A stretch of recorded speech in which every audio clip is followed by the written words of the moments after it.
Saudara, beberapa waktu belakangan ini polisi gencar melakukan operasi berantas premanisme. Juru parkir liar, preman pasar, hingga preman mengatasnamakan ormas ditangkap. Kemudian cukupkah memberantas premanisme dengan penangkapan kelompok tersebut? Apa yang harus dikritisi dan diawasi dari operasi ini?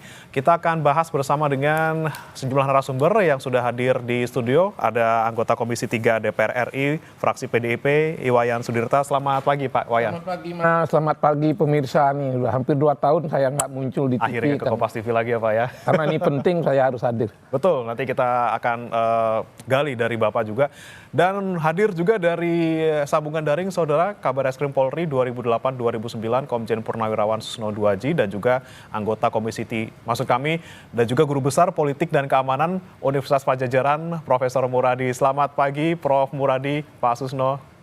Pagi Mas, Pak Susno, Pak Iwayan. Selamat pagi Prof. Baik, kita ke Pak Wayan dulu. Pak Wayan, ini kan Satgasnya sudah berlangsung kurang lebih selama 10 hari. Anda melihatnya seperti apa nih Pak? Kan yang ditangkap kalau kita lihat di berita-berita gitu ya, preman-preman pasar, juru parkir liar, pengamen. Nah ini kan sebenarnya kan hanya sebagian kecil ataupun kelompok kecil yang ditertibkan. Kita belum menyentuh ke yang lebih kakap seperti itu. Anda melihatnya selama ini Satgas ini bekerja seperti apa selama 10 hari? Ada 2 hal yang harus saya katakan agar tidak ada salah paham bagi pemirsa. Satgas itu sering disebut hangat-hangat tai ayam. Pertama karena tugasnya masih merangkap. Kedua memang sikapnya reaktif. Tapi untuk Satgas anti preman yang sekarang, saya menduga, saya mendapat informasi tapi tidak punya data bahwa ini memang kebijakan Presiden. Karena itu Menko Polhukam yang menangani. Mungkin ini akan memecahkan rekor bahwa Satgas ini efektif gitu. Setidak-tidaknya itulah harapan kita. Dan Satgas ini harus berkaca pada kekecewaan masyarakat yang sudah-sudah. Banyak sekali ketika ada pembentukan Satgas, masyarakat masa simis. Ini nanti pelan-pelan hilang, bubar gitu. Itu. Oke, tapi kalau misalnya yang kita lihat selama ini di 10 hari ini yang sering kita lihat adalah mereka yang ditangkap adalah mereka yang di dalam tanda kutip tuh kelasnya kelas teri gitu ya. Ini apakah memang kita mulai dari sana dulu, baru nanti kemudian kita ke naik level atau seperti apa Pak Wayan? Ya itu kan sudah mulai dipertanyakan. Maka jawabannya Satgas ini kalau nggak didukung penuh Presiden nggak bakalan menghasilkan apapun. Seperti yang sudah-sudah. Oke. Kenapa? Karena yang namanya premanisme bukan hanya preman. Premanisme itu backingnya tidak orang sembarangan. Oke. Ada oknum politisi, ada oknum pengusaha. Berbagai kelompok ada di situ. Bagi siapa saja yang tidak ingin menyelesaikan masalah dengan sabar dan prosedur hukum, dia menggunakan preman sebagai jalan pintas. Biayanya lebih murah. Apalagi liku-liku prosedur hukum yang terlalu melelahkan, biayanya besar. Maka ada oknum-oknum pengusaha yang tidak ingin berlama-lama pakai preman. Jadi preman muncul karena ada kebutuhan. Tapi kan ini tidak bisa dibiarkan. Negara ini akan rusak. Negara ini berat. Kalau premanisme terus-menerus akan menyebabkan investasi tidak bisa masuk, pengangguran ada, dari pengangguran akan jadi kerusuhan, dan ini membahayakan keamanan nasional. Teori Howard menyatakan, dia mengintrodusir Howard itu teori tentang labeling. Masyarakat yang terus-menerus ditindas, diintimidasi, diperas, dia akan melabel semua ormas seperti itu, dan ini sangat berbahaya. Karena itu bisa membuat ormas dibenci, dipinggirkan, dieliminasi, didegradasi, lalu peran ormas yang luar biasa untuk kerangka demokrasi dan sumbangan pemikiran untuk pemerintah menjadi tiada. Ini berbahaya banget. Jangan sampai teori labeling ini muncul. Sebelum terlambat, berantas preman ini tanpa pandang bulu. Dan itu membutuhkan political will pemerintah, khususnya Presiden. Tanpa keikutsertaan Presiden, orang dan masyarakat akan pesimis. Ini tidak akan menghasilkan apa-apa karena backing mereka luar biasa. Berat. Bedakan ormas dengan preman. Ormas banyak yang bagus. Bagus sekali banyak. Tapi preman nggak ada yang bagus. Nah itu dia ya, jadi kita harus bedakan lagi. Berantas premanisme. Ada preman yang berkedok ormas, ada ormas yang benar-benar ormas, jangan sampai ormas yang benar justru tercemari namanya karena oknum-oknum premanisme yang mengatasnamakan Nah, kedok ormas. ini yang Ya. tidak mudah dibongkar karena ada backing. Nah ini dia, kalau kita melihat berarti kan kita Dan optimis nih, Pak, polisi ada. bukannya tidak punya keberanian. Banyak kok. Saya punya data. Di tahun 2024 saja ada 12 ormas yang dibubarkan Depdagri Ya. atas laporan polisi. Jangan bilang polisi nggak berani. Ya. Ada juga 1.200 laporan tentang preman yang ditangani oleh polisi. Ya. Itu Oke. 2024 saja. Jangan Oke. dibilang polisi nggak berani. Tapi memang ada polisi yang karakternya takut sama preman secara individual. Tapi ada juga polisi yang tidak berani karena takut dicopot karena backingnya preman lebih tinggi dari Nah, dia. ini menarik nih. Saya mau tanya ke Pak Susno. Pak Susno, kalau misalnya dari kata Pak Wayan nih ada ketakutan, mungkin tadi ya takut dicopot, mungkin ada polisi takut dicopot, ada takut sama perorangannya. Kalau menurut Anda, kalau di lapangan ketika Anda menjabat sebagai Kabaskrim Polri 2008-2009, seperti apa di lapangannya, Pak? Baik, apa yang dikatakan Pak Wayan ya itu benar. Saya pengalaman 35 tahun jadi polisi, operasi preman ini sering gitu ya. Tapi hasilnya bagaimana kata Pak Wayan. Tapi apapun kita sambut Satgas Preman ini bagus. Mudah-mudahan Satgas ini tidak berhenti batas waktu tertentu. Tetapi seumur hidup. Mengapa seumur hidup? Karena preman itu ada tiap saat premanisme. Dan masalah preman adalah pelanggaran hukum. Jadi harus ditindak, tidak usah nunggu ada Satgas. Nah buktinya selama ada Satgas, ada satu Polres nangkap 80, nangkap 70 orang, nangkap 100 orang. Berarti itu sudah banyak sekali. Artinya nggak usah takut lah. Jadi rutin, karena itu memang tugas Polri, karena itu pelanggaran hukum. Saya sangat sependapat bahwa ormas sangat baik karena ormas itu diatur oleh undang-undang dan banyak ormas-ormas besar kelas dunia ya seperti apa NU, Muhammadiyah, ada lagi ormas agama Hindu, ormas Katolik dan sebagainya itu ormas bagus semua. Tetapi oknum dari ormas tertentu yang mengatasnamakan ormas tapi melakukan pelanggaran kriminalitas baik itu malak, meras, kemudian penganiayaan dan sebagainya itu yang harus ditindak. Nah saya sangat sependapat. Tadi kita sudah nyinggung Raja Preman ya. Itu mudah-mudahan dengan Satgas Premanisme ini kita akan sampai kepada Raja Preman yang langsung meresahkan jutaan bahkan ratusan juta rakyat Indonesia. Apa itu Raja Preman? Raja Preman itu mafia. Mafia itu ada di berbagai sektor, bahkan di lembaga negara. Kita tahu ada mafia pengadilan, kan triliunan rupiah akan diambil. Dan juga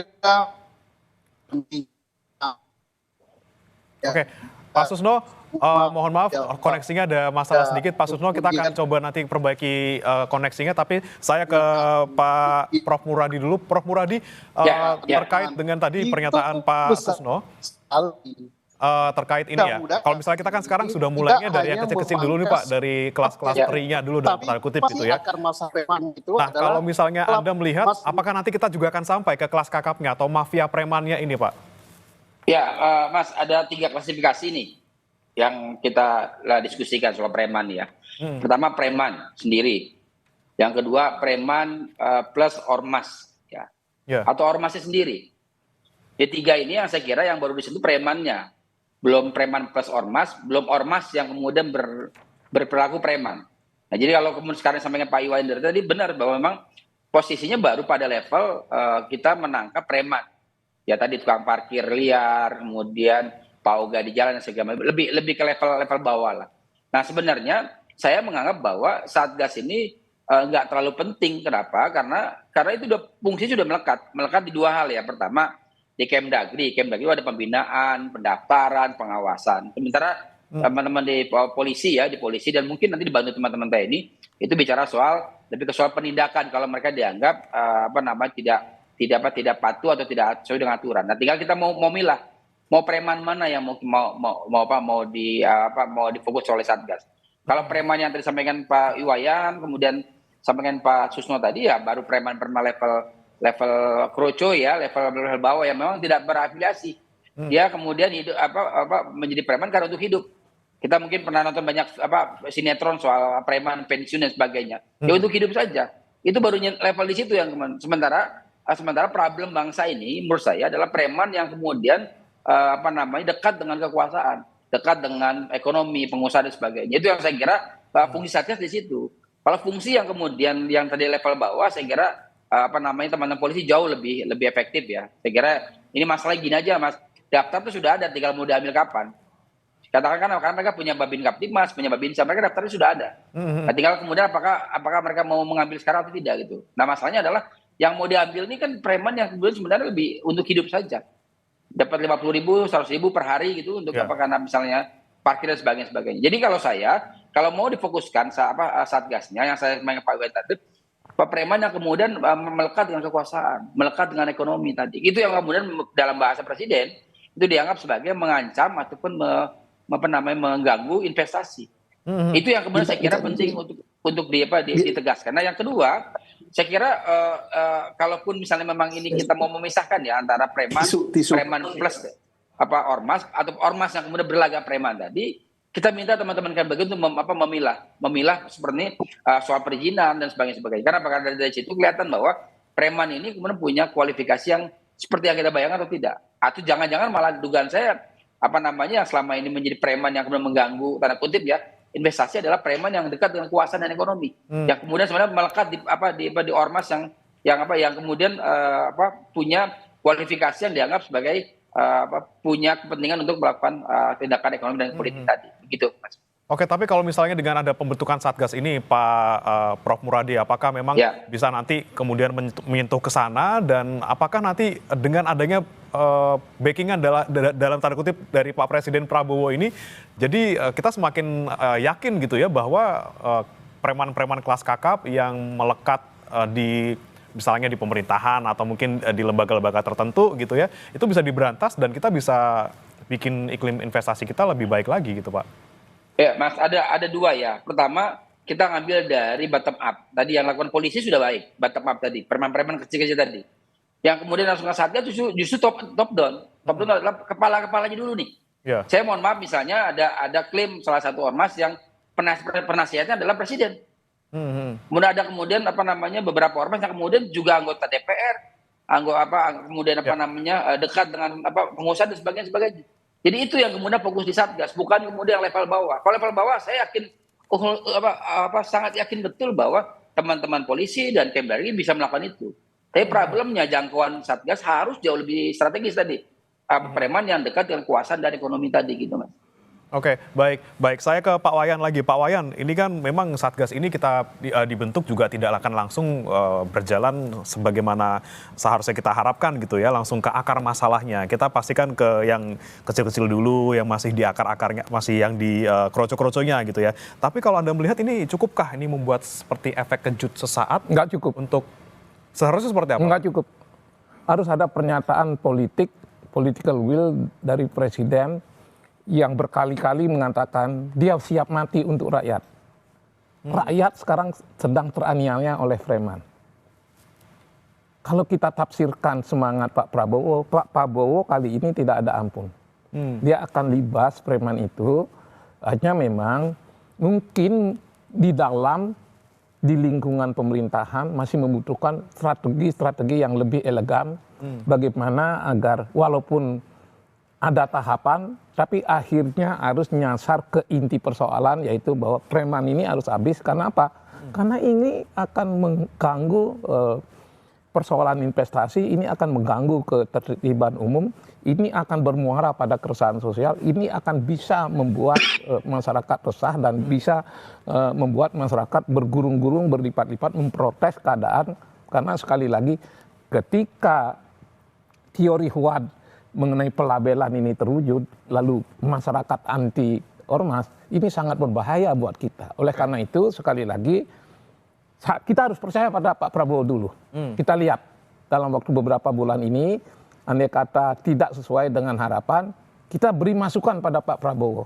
Kita jangan buruk sangka pada Pak Prabowo. Tapi cara elegannya untuk bisa Pak Prabowo misalnya bisa memberantas mereka yang terafiliasi, pejabat-pejabat ini dengan ormas yang negatif ini seperti apa, Pak? Cara elegannya tadi Bapak sampaikan. Iya kan, kalau kita lihat korupsi kayak begitu besar-besar dibongkar, preman jauh lebih enteng. Mananya polisi, BRIMOB, jangan ragukan untuk menindak, melibas preman ini. PRRI Permesta aja habis tuh. Tapi karena ada kemauan politik dari pemerintah memberantas itu. Ya. Nah sekarang sekali lagi kita harus dorong dan kita harus yakini Pak Prabowo sudah punya kemauan politik. Cuman barangkali membutuhkan strategi yang bertahap, tapi tahapannya nggak boleh terlalu lama karena nanti juga bisa meragukan keyakinan masyarakat. Apakah program yang sekarang ini juga akan mengalami degradasi seperti dulu, melemah, akhirnya hilang. Oke. Kan ini yang kita khawatirkan. Ya. Baik. Saya ke Pak Susno tadi sempat terputus. Saya kembali ke Anda, Pak Susno. Pak Susno, tadi kan kita sempat membahas terkait dengan susah nih untuk memberantas premanisme yang berkedok ormas yang kemudian ada backingan yang cukup besar namanya gitu ya di beberapa lembaga pemerintahan misalnya ataupun di penegak hukum. Nah, ini seperti apa kalau di lapangan, Pak? Gimana caranya kemudian kita bisa memberantas premanisme kalau ternyata malah yang ada di balik ini orang-orang besar seperti itu? Pak Wayan sudah jelaskan ya, tidak sulit ya, asalkan political will pemerintah itu serius. Di mana seriusnya? Yaitu kehadiran presiden. Kalau presiden betul-betul memerintahkan Kapolri, diberi target ini harus habis, saya yakin ini habis. Kemudian cara memberantasnya juga diatasi akar masalah. Akar masalahnya adalah kemiskinan, pengangguran, kebodohan, ketidakadilan. Apa itu ketidakadilan? Ada masyarakat atau pengusaha yang tidak merasakan ketidakadilan dalam hukum. Ada rakyat yang tanahnya dirampas, melapor ke negara, negara tidak hadir. Maka premanlah yang dipakai. Nah, jadi negara harus hadir mengatasi akar masalah dan mengatasi apa yang sudah terjadi di masyarakat seperti pemerasan, pemalaan, penganiayaan, dan sebagainya. Kemudian kita berharap pemberantasan preman ini yang hadir di masyarakat yang kecil. Saya katakan bapaknya preman itu mafia. Mafia itu ada di mana? Ada di pengadilan.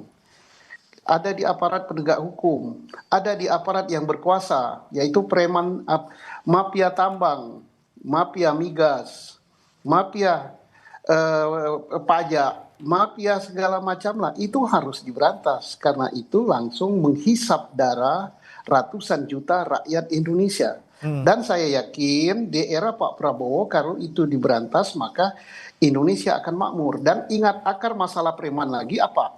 Adalah permasalahan hukum, tidak tegaknya hukum.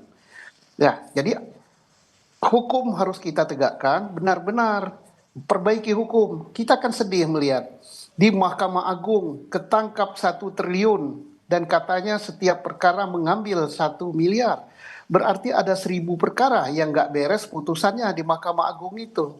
Itu baru 1 orang, 51 kilogram emas. Kemudian di migas itu hampir 1000 triliun. Itu mafia yang sangat luar biasa, itu lebih dari preman. Nah jadi tapi kita yakin di bawah Pak Prabowo berawal dari preman, kita akan memberantas migas, kita juga akan membenahi mengapa preman itu terjadi. Jadi kalau hanya mengatasi ditangkapi yang ngamen, ditangkapi yang minta uang ke perusahaan, itu tidak menyelesaikan masalah. Karena apa? Ada perusahaan itu yang dipalak sampai dengan ratusan miliar untuk mendapatkan segala macam kemudahan-kemudahan. Ada juga pengusaha yang gunakan preman untuk merampas tanah rakyat dan sebagainya. Nah itu yang gunakan preman itu mafia namanya. Nah itulah yang harus kita selesaikan. Dan kalau kita rukun, kita guyup, hukum kita tegakkan, tidak saling salahkan, kita betul-betul atasi masalahnya selesai. Tapi kalau hanya satgas-satgasan, timbul tenggelam. Saya 35 tahun jadi polisi, operasi preman, operasi pekat, ratusan kali, nggak selesai. Tetap muncul terus ya Pak Susno ya? Iya, akar masalahnya yang harus diselesaikan. Oke. Akar masalahnya harus diselesaikan. Saya ke Prof. Muradi. Prof. Muradi, tadi kan disebutkan bahwa akarnya sebenarnya ada di kemiskinan, kemudian kesejahteraan dan juga pendidikan yang kemudian akhirnya mereka merasa tidak terwakili gitu ya Pak Susno tadi ya Pak ya. Iya. Kemudian mereka akhirnya jalan pintasnya ya ke premanisme gitu. Nah kalau Anda melihatnya Prof. Muradi memang kita harus ke akar masalahnya yang tadi terlebih dahulu atau seperti apa? Atau terlalu jauh kita ke sana? Mendingan kita sekarang dulu yang ada di depan mata, bagaimana kemudian mengawasi kelompok-kelompok ini atau seperti apa? Prof. Muradi. Ya, jadi saya kira yang sampaikan Pak Susno, Pak Wayan baik ya. Hanya memang saya ingin tambahkan bahwa ini kan problem ekonomi dan segala macam itu problem investasi ya. Jadi nanti kalau misalnya nggak diberantas preman yang kemudian mengganggu investasi, maka ekonomi kita nggak jalan. Ini kan jadi kayak macam mana duluan ya. Nah saya sih cenderung melihat bahwa ada dua tadi yang bottom up. Ya, yang bottom up biar teman-teman polisi lah yang kemudian melakukan itu. Nah, sama satgasnya ini satgas dalam artian polisi plus ya, di mana yang lain terlibat apa? Itu tadi yang disampaikan Pak Susno, melakukan penguraian tadi orang-orang yang kemudian dianggap mengganggu investasi. Tadi ya tukang pala, kemudian minta ini, minta dan sebagainya. Itu jauh lebih menakutkan investasi ketimbang misalnya hanya sebatas misalnya parkir kemudian Pak Oga atau misalnya minta buat sekedar rokok dan sebagainya. Itu buat saya itu teman-teman polisi jauh lebih baik di situ. Saya yakin kenapa? Karena data mereka juga punya. Mereka punya Kababin Kaptimas, punya Babinsa dan sebagainya. Yeah. Jadi kalau memungkinkan saya kira Satgas ini membagi saja sudah. Jangan kemudian ukurannya yang dilakukan oleh teman-teman polisi. Kan teman polisi dalam tiap tahun data mungkin Pak Susno bisa menjelaskan itu bisa ribuan kalau mau ditangkap ya.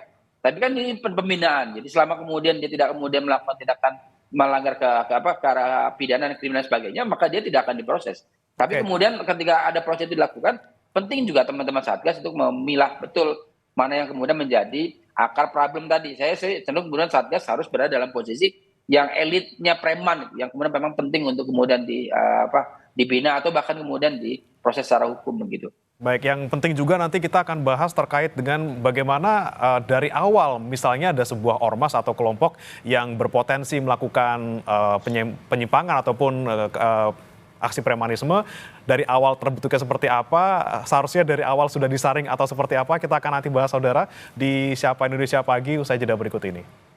Membahas terkait dengan bagaimana evaluasi pelaksanaan Satgas Anti Premanisme yang baru saja dibentuk oleh pemerintah, dan saya juga masih bergabung bersama 3 narasumber, ada Pak Iwayan Sudirta, anggota Komisi 3 DPR RI, kemudian Pak Susno Duaji, Kabar Eskrim Polri 2008-2009, dan juga Prof. Muradi, Guru Besar Politik dan Keamanan Unpad.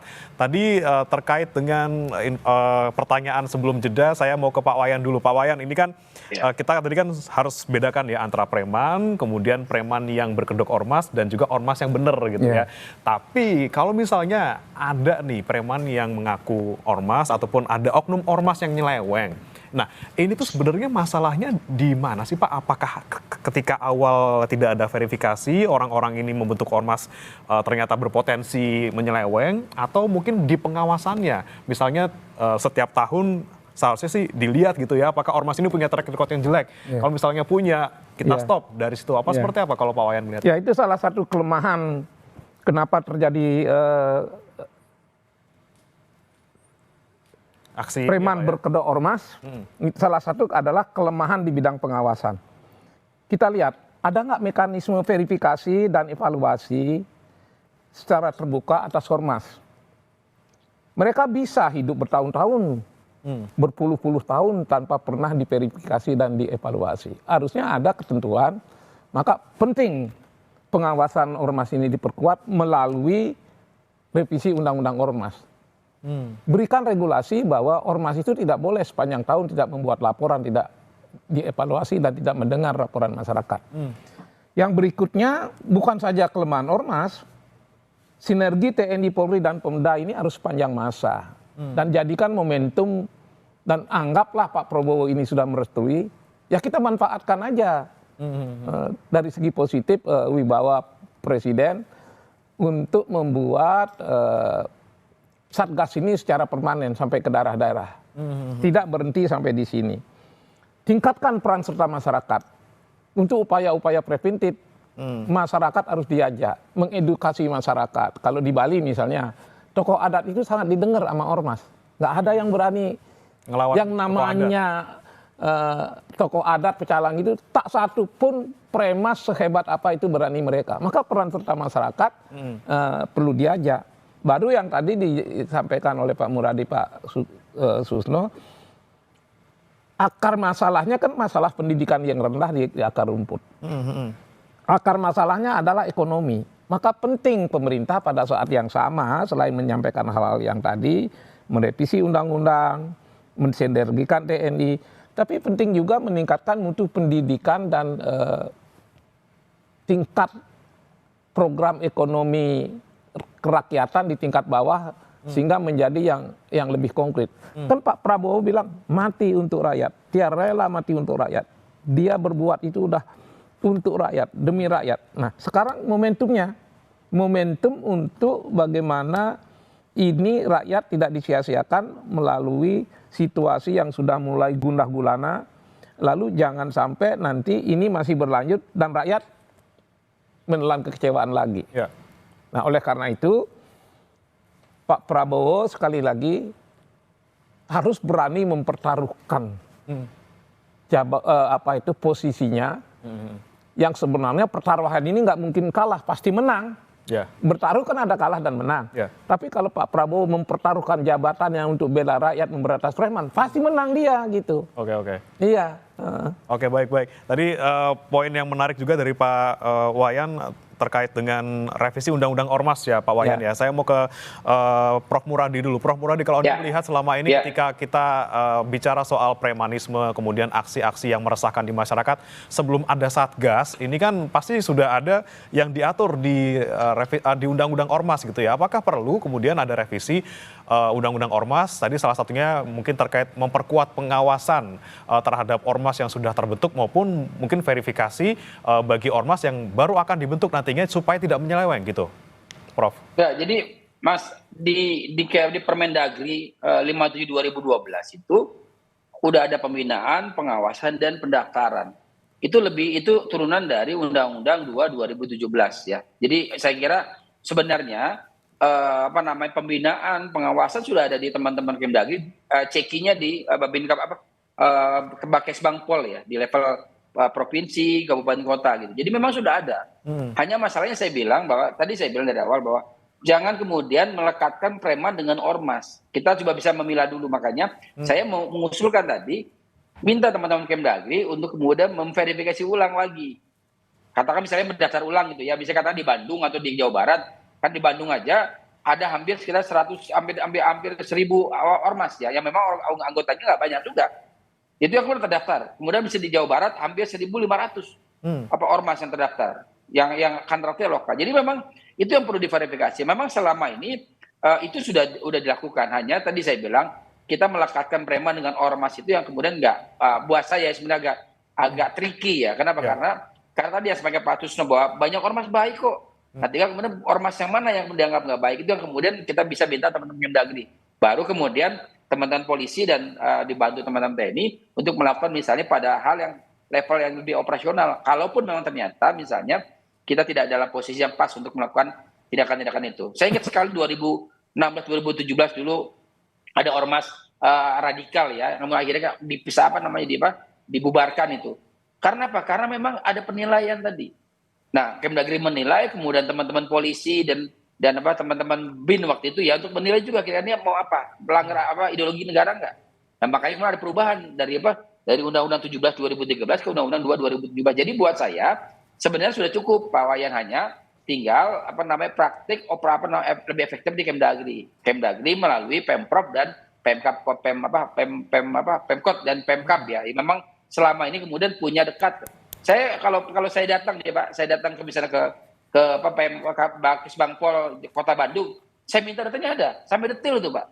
Saya karena pernah melakukan riset 2 tahun lalu ya. Dan data itu kemudian kita cek sebenarnya ada nggak. Dari mungkin 100, 200, 150-an gitu, ada mungkin sekitar 70-80 memang masih ada organisasinya. Ada kemudian sisanya memang masih kemudian harus diverifikasi. Begitu diverifikasi, kalau ternyata nggak aktif dalam setahun, maka kemudian Kemdagri dalam hal ini misalnya Kesbangpol itu bisa mengajukan pemubaran, di mana kemudian dianggap tidak aktif, tidak memiliki misalnya aktivitas kegiatan dan sebagainya. Dari situ saya kira sudah cukup. Jadi saya sih cenderung mendukung bahwa undang-undang ormas sudah cukup Pak. Bahwa ada sinergitas harus ya tadi Kemdagri, kemudian TNI dan juga Polri dan dibantu TNI. Okay. Berikutnya kemudian satgasnya Mas, itu fokus terjadi kemudian di level top down tadi yang memang yang besar-besar, yang kecil-kecil biar teman-teman polisi dan teman-teman di TNI di lapangan yang kemudian melakukan tindakan yang jauh lebih efektif begitu. Oke, Satgas lebih harus fokusnya yang tadi ya Pak, yang di atas-atas ya, bukan yang di bawah-bawah, tapi sementara ini kan kita masih bergeraknya di bawah-bawah aja. Saya ke Pak Susno, ini kan kemarin sempat yang ramai juga di Pasar Induk Kramat Jati ini Pak, kan ada penindakan ormas, posko ormas yang ada di sana itu ambrukkan walaupun memang sedang tidak ada orangnya. Kemudian ada juga misalnya di beberapa wilayah di Jakarta ini preman-preman ataupun juru parkir misalnya itu ditangkap tapi tidak sedang melakukan kegiatan yang melanggar hukum gitu ya. Mereka lagi nggak ngapa-ngapain sebenarnya, tidak lagi malak, ketahuan malak enggak, kemudian tidak lagi melakukan intimidasi juga tidak kelihatan. Nah, ketika misalnya mereka ini ditangkap tanpa ada misalnya mereka sedang melakukan sesuatu yang melanggar hukum, itu nanti seperti apa sih Pak? Kan mereka hanya dibina kemudian dilepaskan. Itu seperti apa kalau misalnya fenomena yang seperti itu Pak? Nah itulah yang saya katakan tidak menyelesaikan masalah ya. Jadi misalnya merobohkan pos, kemudian menangkap dia sedang tidak tertangkap tangan, tidak ada bukti-bukti, itu kan tidak menyelesaikan masalah, tapi hanya menimbulkan efek deteren gitu. Waduh, ada kegiatan. Sebagaimana awal Pak Wayan katakan tadi, itu adalah angat-angat tai ayam. Jadi saya sependapat apa yang dikatakan Profesor Muradi, ayolah undang-undang ormas itu diterapkan khususnya di bidang pengawasan. Kesbang Kementerian Dalam Negeri sampai ke bawah kabupaten kota, data ormas itu jangan hanya didata. Ormas itu yang kalau di daerah banyak menyebut dirinya LSM.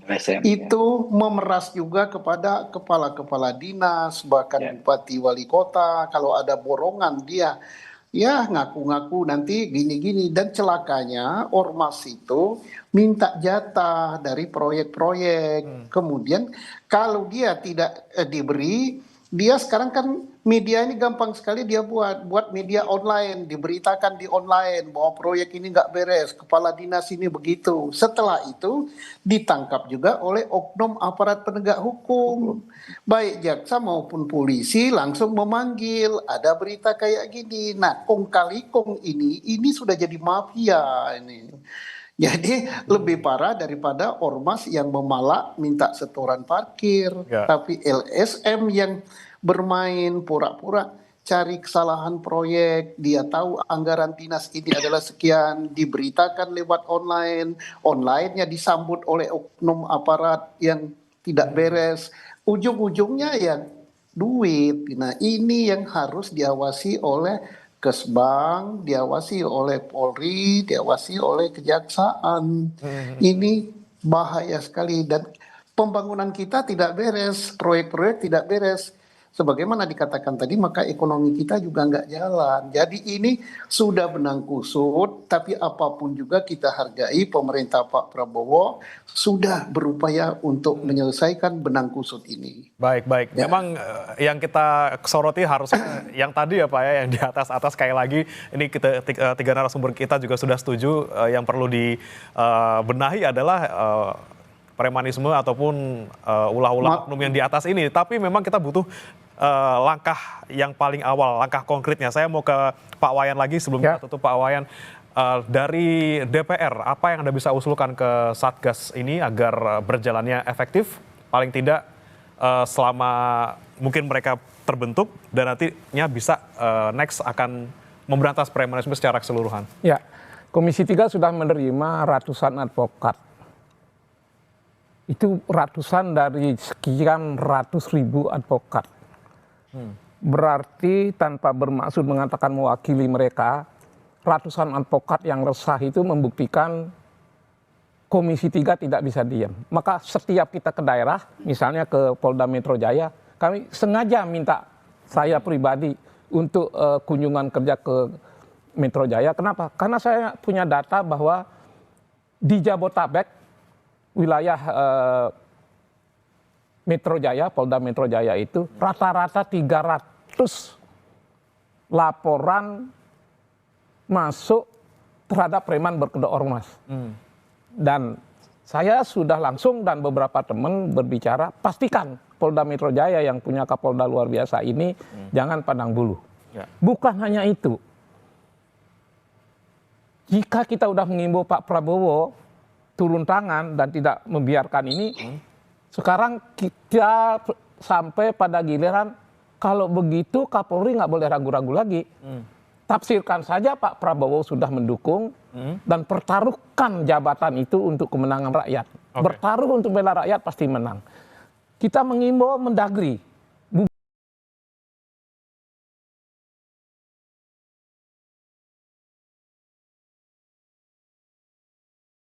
70 KUHP. Ketika membubarkan ormas, tidak hanya undang-undang ormas, undang-undang 17 2013, ada lagi undang-undang yang berupa Perpu nomor 2 2017. Jadi sambil menunggu perubahan undang-undang ormas, apa yang belum dilihat adalah semangat agar Kapolri dan Mendagri melangkah tidak menunggu instruksi lagi, karena kita sudah tahu Pak Prabowo pasti bela rakyat, Pak Prabowo pasti tidak suka dengan preman.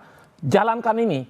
Dan rakyat sudah mendukung Kapolri, rakyat sudah mendukung Mendagri, advokat sudah mendukung mereka, Komisi 3 akan mendukung mereka. Apalagi yang perlu ditakutkan sekarang. Tidak usah pandang bulu, langsung bergerak ya Pak, tanpa ragu-ragu karena sudah ada dukungan dari semua pihak. Dan saya yakin mereka mulai tiarap. Ketika dia tiarap, gas. Siapa yang gas? Kapolri dan Mendagri. Kita dukung, DPR akan memberi dukungan dan sudah kita keliling-keliling. Sebentar lagi kita akan kunjungan ke daerah, kita akan bawa masalah preman ini.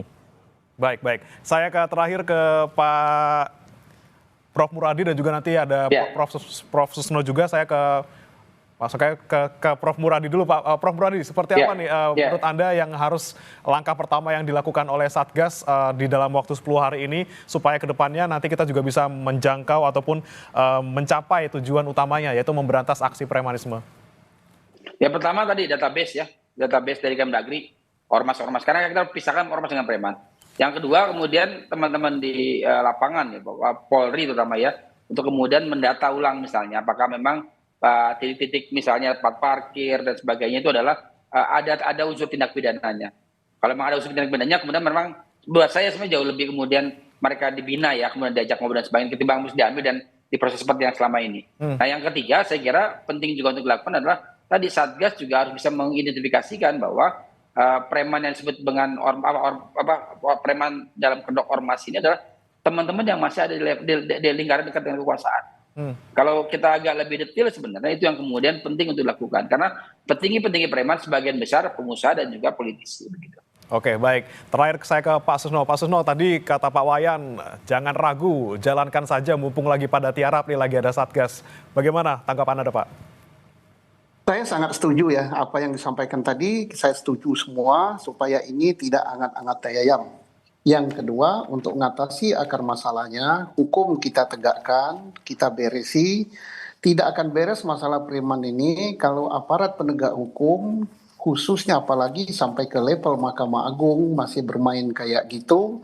Ketua pengadilannya ketangkap karena dia menjadi mafia perkara. Kemudian masih ada mafia impor-ekspor, masih ada mafia-mafia lain yang itu akan merusak perekonomian, memiskinkan rakyat. Kalau rakyat miskin, preman tumbuh subur. Itu harus kita berantas. Baik, kita dukung dan kita nantikan kinerja dari Satgas ini. Semoga benar-benar bisa memberantas premanisme dari mulai kelas kakap, maksudnya kelas tri hingga kelas kakap, supaya nanti kita bisa mencapai mimpi untuk memberantas premanisme secara keseluruhan. Terima kasih Pak Susno Duaji, kemudian Prof. Muradi dan juga Pak Wayan sudah bergabung bersama kami di Sapa Indonesia Pagi. Selamat pagi, salam sehat Bapak-Bapak. Salam sehat Pak Wayan, Pak Pagi Wayan, semua, Pak Muradi. Prof. Muradi.